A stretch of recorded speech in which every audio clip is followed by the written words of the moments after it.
So when I got asked to be on Dance with the Stars, that was quite a shocking ask because I had not danced in front of a human being before in my whole life, and this was 20 million. So I was a little bit panicked and a little bit nervous. And truthfully, every time I watched the show, I thought, oh, it must be a lot easier for the guys who go on the show because these little pro dancer girls can just dance around them.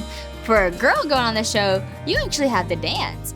But to my surprise, when I got out there, I realized that it's actually a lot easier for the girls who come out to make a more beautiful and dynamic dance with their male partner because the male is able to really lead you in this dance. What he does, and what you don't really realize when you watch the show, is that oftentimes I would forget the dance. I'd forget my next move, I'd forget my next step, and Mark would pull me or tug me or look that direction, and it would help me because when he pulled me this way, I would spin that way. If he pulled me the other way, I would go that way. And I always could trust that Mark wasn't going to lead me where I wasn't supposed to go. And he kind of directed my steps in that way. Why did I trust Mark? Why did I think he knew, right? Because Mark created the dance. He created that dance and he was passionate and he loved that dance because it was his masterpiece.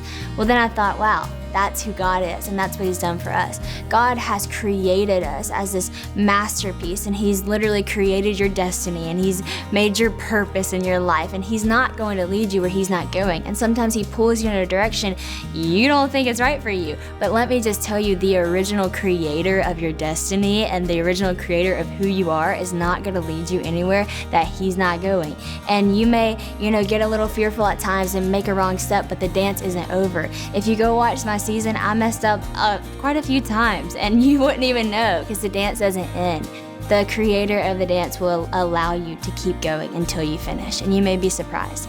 I asked myself 3 questions when I got out to Hollywood because that wasn't something I ever was really challenged in before. And my 3 questions to myself were, and I wrote this in my book: 1, whose voice is loudest in my life? Number 2, whose lead is strongest in my life? And number 3, what is ultimately my idea of winning? These 3 questions, they may be a thing that you haven't really thought about before and you don't really realize. But when you kind of zoom in on your life and you realize, wait a second, whose voice is the loudest? Is it the world? Is it my competitors? Is it the judges? Is it my partner? If it's anything other than God himself, then they shouldn't have that much reign or shouldn't have that much volume. Whose lead is the strongest in my life?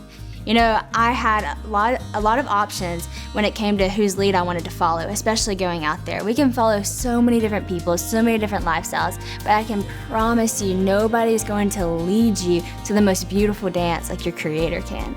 And number 3, what is my idea of winning? Most people who watch the show probably thought, oh, shoot, you came in 2nd place, and I'll have people come and say, oh, you almost won. But to me, I truthfully felt like I had won because in my heart, first of all, I didn't even think I was going to make it past week 2. So coming in 2nd place was crazy, but I ultimately felt like I won because I had answered these 3 questions for myself.